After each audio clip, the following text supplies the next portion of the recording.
Harbour Masters made amends after losing their knockout crown to Boom City by dethroning Constant Spring 2-1 in the Masters League final on Sunday at the Constant Spring field.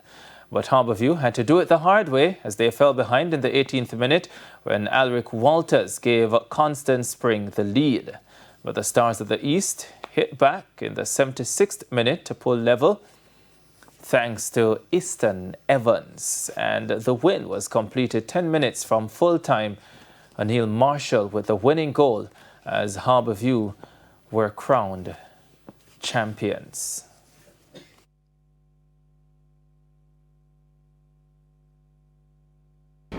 This victory is the sweetest victory for a long time. 1993 was the last time Harbour Masters won the Masters League. So this is 2026. I can't even count how many years that is. But I can tell you, after we stumbled last week in the knockout finals, today was a redemption. I think they deserve it more than us because they train, they prepare.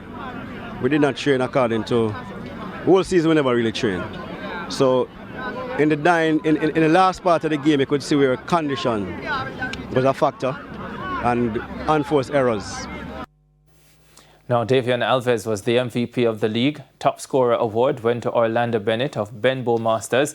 The top goalkeeper was Kirk Williams of Constant Spring, while Boom City was the most improved team.